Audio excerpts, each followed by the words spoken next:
Understanding a Nation by David Manso, AJ Sampang, George Wazlewski. This is our basic outline of Iran. Good morning, Chicago.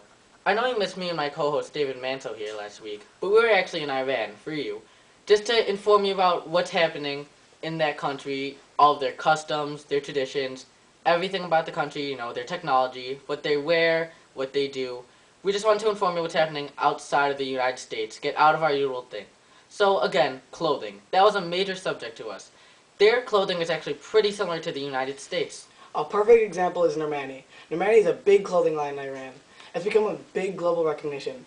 Two friends from Iran, they met up and created a clothing line, and now you'll see people in New York City wearing Iranian clothes.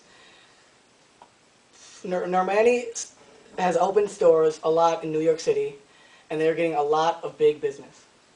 You know what else we noticed? Housing. Housing towards Tehran, it's fantastic. The houses are big, they're shiny, and they're new. The old houses, the old, clay, not so modern houses, they were taken down. The new ones, they're modern, they're great, they're just bigger. But once you get away from Tehran, it's not as great as you'd think. The clay houses, they're still there. They're just all worn out. They're not great looking. They're all close together. There's a lot of homeless people too. It's not a great sight. So right now we're going to go to commercial break, and we will be back right after some messages from our sponsors. This is Now Iranian Edition, featuring some of your greatest artists like Benjamin, Shahab Tiam, and Mansour. Buy it now. زندگی تو عشقی تو با تو هوا تو خیلی از این حرفای خوب دارم با تو دنیای من توی تموم لحظه ها تو حتی قشنگ گریه اما با تو با این که همه زندگی. Welcome back. We just told you about the housing and clothing trends of Iran, but now we're going to tell you about the great food experiences we had during our stay. When we ate, the food was decent, and I tried some of the foods I've never even heard of. But AJ, on the other hand... Okay, well, I don't like foreign foods. I'm scared to try them, so I just kind of had a cheeseburger. I tried some of the soba anch. You should have had some. Was that the flatbread thing? The thing with the, what was it, cheese and whipped cream? Yeah. Fruit? It was delicious. Yeah, I'll admit, it looked pretty good. But, not only was the food delicious, but the waitress, she was top-notch. She even let us shoot a clip back with her in the kitchen. Let's show it. This is our Iranian cook, Leilani. Let's see what she's cooking. Pomegranate stew. What's in pomegranate stew? Well, we first boil some water. Then we add some herbs. And of course, we slice up some nice pomegranates. So as you mix it together, what does it end up tasting like? It's pretty sweet and salty. And how long does this take? Long enough. So, what do you recommend here, usually? I would recommend this cool walnut cinnamon dessert Called? It's called the Gillen.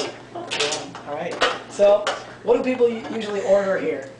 I usually order the kebabs and the rice. Sounds good. Well, I guess that wraps it up. No, they really like some cursed soup too. It's pretty good. Sometimes I eat it for dinner with my family. Sounds good. Tell your family I said hi. Oh! Now, a word from our wonderful sponsors who give us money so we can keep showing our shows. Yay! Do you want the 10 best Iranian shows on one disc? Then buy this! Buy it!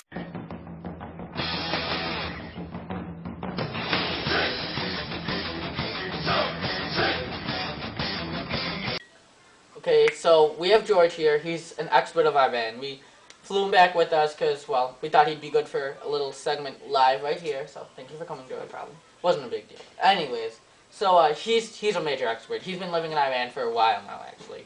So just gonna ask him for some questions for you guys. So George, what is the origin of the name of Iran? Well, the origin, it was originally called Persia, but the people of Iran called everyone else Iranians. So that name branched off to become Iran, which is now what it's called.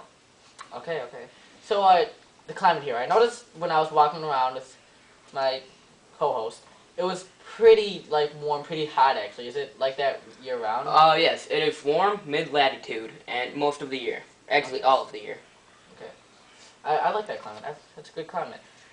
So what is this whole population pyramid demographic transition stuff you were telling me about? Well, it's based off of a third demographic transition. So most of the time, it's more of the people that you see will be middle-aged. So we're in the third stage? Yes. Did you say? Okay, that's what you said. That's what I thought. So explain like migration to me. I noticed there wasn't like a really big mix of race, you could say. So. No, the government doesn't want to change the cultural values, so they just want it to be isolated. So they don't like really let that many people in, No. I guess, like that. Well, they don't like it at least. No. Okay. So tell me about some of these folk styles, because I wouldn't have seen all of them at least. So how's the clothing? What was it like back then? Clothing, well, women normally wore long robes and head coverings, so that way they didn't present themselves as probably bad, Like I would say. vibrant. Yeah, I guess? vibrant. They didn't want to be. Yeah, I heard they wore dark clothing. Like Yes, they it's all mostly muted colors. muted colors. And then men, they normally wore long pants, polo, or a nice shirt of some sort, and their turbans. I see. Yes. Sounds pretty interesting. What's the housing situation? What was it? What were they like? What would the houses look like? Housing back then, it was like how the poorer countries are now. It was mostly made out of clay, moss, pretty much more the abundance of things that they could make their houses out Oh, of. so like the materials that were by them, right? Yes, correct. Kind of to hear. So music. What was that like? Well, they mostly like the duhal, which is a drum, and most of the time they based it off of the rituals and religion. Oh, so like they based it off of like religious beliefs. Yes. Kind of like ours. Well, ours was more situational, but going on. Dances. Dances, well, they like the peibazi, which is a foot dance, and they also base that off of myths as well. And like religions and rituals, Oh, so yeah. mostly traditions. Yeah, because music and dance, of course, it goes together. Yes. So yeah, thank you for this interview. Thank you problem. for coming. No problem. Safe trip back. Thank you. Okay. That was George, and now another commercial break. Are you tired of lying on your couch and watching the same TV shows over and over again? Then come on down to Blockbuster and check out our new top 10 Iranian movies. We have Color of Paradise, Children of the Heaven, Baron, And much, much more. Welcome back. So, what did you think of that interview? I liked it a lot. He did help us with a lot of stuff, but he did not mention the technology in Iran. Oh, the technology. I actually know about that. So, what do you want to know? Like the availability? Yeah, the availability of like the TV and the radio and the internet. Okay, and all that. well, most people actually have high availability. Like a lot of people have it. It's actually the second highest percentage in the Middle East. So, although a lot of people have it, it's only in Tehran, like the capital itself. But the people who have it actually have it limited. The internet, the TV, all of the media, because the government tries to limit all foreign influences as much as they can. So, not too much influence comes in from foreign countries, except obviously some is going to be able to get through still. So TV, like what is the availability on that? Yeah, still same as before. Rich people have it, poor people don't. So same with internet and radio? Yeah, no. Alright, then No. what about the language? You didn't say anything about that The either. language. I don't know the language itself, like I don't know how to speak it, but I actually know a lot about it. In Iran, they speak Persian. Persian, it's the official language too, so the government uses it, that's what they use for the documents, which what most people speak. Schools? Yes, schools, exactly, that's what they try to teach, try to get their grammar better at. The branch, it's actually from the Indo-Iranian, which traces all the way back to the language family, which is the Indo-European. The language, it actually doesn't, we don't know the exact origin, but it can trace back all the way to 522 BC. Sorry, we have to stop you there because that's all the time we have. Thank you for watching this special on Iran. I'll see you later. This is David Manso AJ Samping. and George Wesolowski.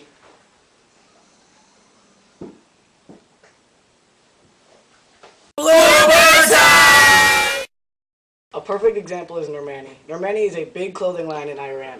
George, what? What? You're like cross-eyed. I'm trying to look into the camera. I'm looking into the camera. Hey, Jay, you have a juicer? Your mom's a juicer. Nux. Oh, you suck. Alright, so when people come here, what do they usually order? Rice and some kebabs. They're pretty good. Sounds good. Yeah, sometimes we like to order People usually order when they come and eat here. kebabs, some rice. I like kebabs and rice. Me too. It's good. It's recording it.